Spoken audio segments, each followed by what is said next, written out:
Halo teman-teman, salam sehat selalu untuk kita semua, salam sejahtera. Dan kembali dengan saya Bung Roban. Berangsur-angsur saya mulai dipulihkan, agak sembuh dengan bengkak yang tadinya sudah masuk hari ke-7 ya, sehingga saya ada beberapa kali absen dalam mengupload konten video, tapi 2 hari terakhir sudah agak menurun. Ya, terima kasih banyak untuk doa-doa teman-teman untuk kesehatan saya, dan ini penting saya harus mereview hasil pertandingan yang mestinya menurut saya ini harus dimenangkan oleh 2 pertandingan yang seru sebenarnya, yang berlangsung selama 90 menit. Sayang hasil akhirnya adalah kacamata. 0-0 di antara duel Liverpool menghadapi Chelsea di Anfield, dan duel juga yang berlangsung di Selhurst Park yang melibatkan antara Crystal Palace melawan Newcastle United. Sayang memang bagi The Reds, mereka bermain di kandang membutuhkan kemenangan untuk mengkatrol mereka bisa naik lebih baik lagi ke mendekati papan atas ya. Namun hasil imbang 0-0 harus diterima oleh Jurgen Klopp dan pasukannya setelah mereka dipaksa untuk tidak menang oleh Chelsea. Bahkan Chelsea itu hampir menang sebenarnya. Kalau mau dilihat, mereka sempat membuat gol di menit-menit awal ya, oleh Kai Havertz, tapi dianulir oleh wasit karena memang dari VAR melihat jelas ada posisi offside dari Thiago Silva yang lebih dulu mengambil bola, dan bola pantulan ini rebound dari Kai Havertz yang akhirnya itu yang tidak sah setelah dari sebuah set piece yang dilayangkan oleh Conor Gallagher, ada disambar oleh Badiashile, dan kemudian ada Thiago Silva bersama dengan Havertz yang memang sudah sendiri di depan Alisson Becker. Nah, kita lihat sebentar ini momennya.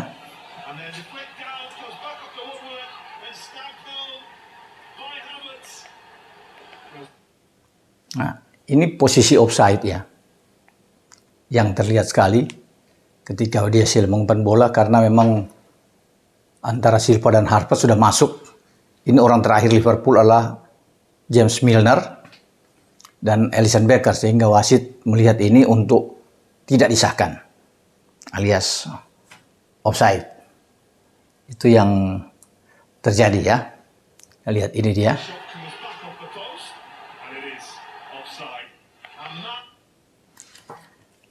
Oke, itu yang Anda bisa saksikan. Dan dengan hasil 0-0 ini, kedua tim masih terangkas di papan agak tengah ya. Bagi Liverpool oke, sedikit naik. Mereka itu di posisi 8, 29 poin. Atau sama seperti Brentford lah, 29 poin yang turun ke posisi 9. Dan Chelsea di posisi ke-10 dengan 29 poin. Ya, hanya kalah selisih gol. Sebenarnya kalau bisa melihat pertandingan seru memang. Jual beli serangan terjadi. Bahkan di akhir pertandingan Chelsea bisa membalikan ball position mereka atas Liverpool. Mereka sempat unggul dengan 53% berbanding dengan 47% dari Liverpool ya. Namun kalau dari aspek lain itu memperlihatkan memang Liverpool agak unggul ya, seperti 15 tembakan Liverpool yang mereka coba untuk melakukan ke gawang Kepa. Juga ada 3 on target di sana, sementara bagi Chelsea hanya 11 percobaan menembak, ada 2 on target. Dan wajar kalau memang pertandingan ini berakhir dengan imbang ya. Namun saya yang menarik bahwa kedua pelatih baik Klopp maupun Graham Potter ini memainkan berani pemain-pemain muda. Ya Allah, mungkin masih berusia 18 tahun salah. Stefan Bajcetic dimainkan di awal ini, debut pertama dia menghadapi Chelsea lagi. Itu dipercayakan langsung oleh Klopp. Biasanya kan posisi dia ada Fabinho di sana atau ada Hendo di sana. Tapi Fabinho dan Hendo baru masuk di babak kedua. Nah, dia mendampingi Thiago dan Naby Keita di posisi tengah. Itu kan formasi yang ditampilkan oleh Jurgen Klopp, karena Klopp menempatkan juga di depan itu ada Cody Gakpo, Salah, dan Harvey Elliott. Sementara di belakang itu ada Milner di kanan, Trent baru masuk di babak kedua. Kemudian ada Joe Gomez di sana juga, ada Matip, dan juga dengan Andre Robertson serta dengan penjaga gawang Alisson Becker. Nah, bagi Graham Potter juga berani memainkan Lewis Hall bermain di tengah untuk mendampingi Jorginho di sana ya. Ada Korea juga yang juga dimainkan, ada Hakim Ziyech ya di tengah. Untuk ini suatu hal yang pemenangan yang oke. Badiashile di belakang lebih berani yang dia taruh di sana bersama dengan Thiago Silva. yang bersama dengan Chalobah juga. Nah, sementara di depan kan ada biasa kalau Kalahir juga yang agak didorong lebih ke depan bersama dengan Mason Mount dan Kai Havertz. Itu skema permain atau starting 11 yang ditampilkan oleh kedua pelatih, dan tidak buruk-buruk amat. Bajcetic bermain dengan oke sebelum, walaupun dia tarik keluar dan dia mendapatkan 1 kartu kuning. Sama juga dengan Luis Hall.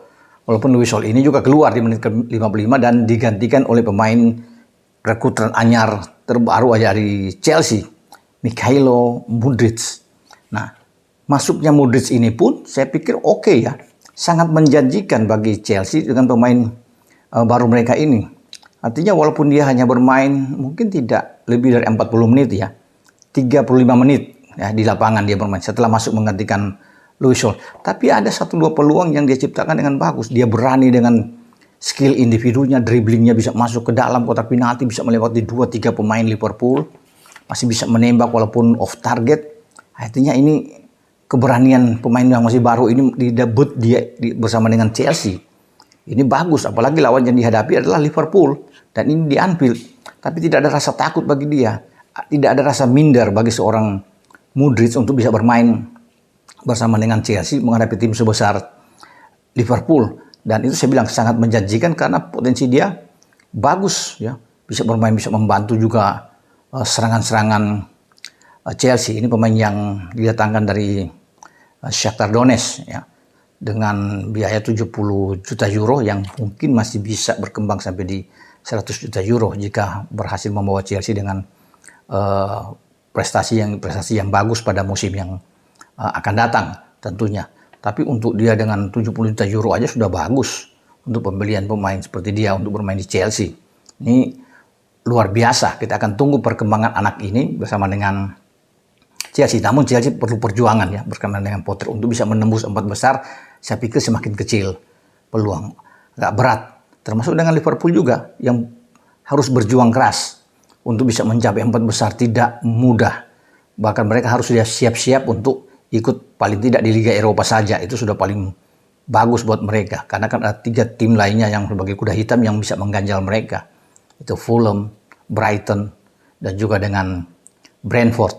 Nah, sementara dalam pertandingan lainnya di Selhurst Park, upaya keras yang dilakukan oleh The Magpies di bawah Eddie Howe ini gagal membuahkan hasil. Mereka tidak mampu untuk bisa mendapatkan 3 poin penting. 1 poin dari hasil 0-0 melawan Crystal Palace ini sebenarnya sudah oke. Sudah cukup buat mereka ya untuk bisa naik, setidaknya menggantikan posisi MU dengan poin yang sama 39 ini. Tapi kan MU masih punya potensi untuk bisa naik lagi jika menang dalam pertandingan nanti malam menghadapi Arsenal di Emirates dalam duel sengit pasti. Ya, ini big match yang ditunggu-tunggu di mana MU harus bisa mengalahkan Arsenal agar mereka bisa terus memepet ya City dan juga dengan Arsenal yang berada di atas. Karena kan MU ini adalah tim pertama yang mengalahkan Arsenal satu-satunya sampai sejauh ini. Ya. Makanya Arsenal akan ngotot untuk bisa mengalahkan, membalas dendam mereka ketika kalah di Old Trafford. Dan kita akan tunggu. Duel ini sangat seru pasti, sangat menegangkan. Nah, kita kembali ke duel Newcastle yang tandang ke Selhurst Park. Kalau lihat dari statistik yang ada, Newcastle itu sebenarnya ini dominasinya tinggi sekali. Penguasaan bola sampai 61%. Menghadapi 39% dari tuan rumah Crystal Palace. Kemudian mereka melepaskan itu 16 percobaan tembakan sepanjang pertandingan. Dan 7 di antaranya itu mengarah ke gawang. Ini artinya on target yang mereka dapatkan. Namun sayang tidak ada gol. Ya. Padahal di lini depan itu Miguel Almiron, kalau Wilson sudah ada sana, Joelinton. Ini kan pemain-pemain bagus. Di tengah juga ada Bruno Guimaraes ya, yang bisa menjadi motor serangan. Semua pemain-pemain oke yang ditampilkan oleh Eddie Howe. Ya, tapi mereka gagal untuk bisa menaklukkan gawang Crystal Palace yang dikawal oleh Guetta. Sementara lini belakang Crystal Palace dengan Guehi dan kawan-kawan ini bermain sangat rapi, sangat disiplin. Walaupun mendapat tekanan luar biasa. Karena sepanjang pertandingan mereka tuan rumah Crystal Palace ini cuma 1 kali on target dari 6 percobaan mereka melepaskan tembakan. Memang sangat kecil karena mereka terus dipaksa untuk bertahan dan taktik yang dimainkan oleh Patrick Vieira sebagai pelatih dari Crystal Palace adalah menunggu, ya, bertahan kemudian counter attack. Namun ini pun tidak jalan sepanjang pertandingan karena bagaimana permainan yang agresif dilakukan oleh Newcastle. Karena Newcastle ini kan berambisi harus menang, harus 3 poin yang mereka dapatkan ketika mereka melakoni tandang, karena mereka ingin memburu, ya, untuk memburu ke atas, ya, untuk menekan juga bukan saja ada MU di sana, tapi mereka ingin menekan juga Manchester City, ya. Siapa tahu mereka akan coba untuk memperebutkan gelar juara pada musim ini, masih terbuka karena masih sampai Mei. Namun sayang mereka tidak mendapatkan hasil yang mereka dambakan. Corner kick mereka bahkan sampai 15 kali. 15 kali untuk sebuah set piece yang mereka layangkan dibandingkan dengan 3 corner kick dari Crystal Palace. Tapi itu tidak berarti apa-apa, ya, buat Newcastle. Ya, jadi memang mereka ini pantas keluar lapangan dengan kecewa karena mereka sangat-sangat mendominasi laga ini. Namun mereka tidak mendapatkan hasil sesuai yang mereka inginkan, sesuai target yang dilakukan oleh pelatih Eddie Howe terhadap pasukannya.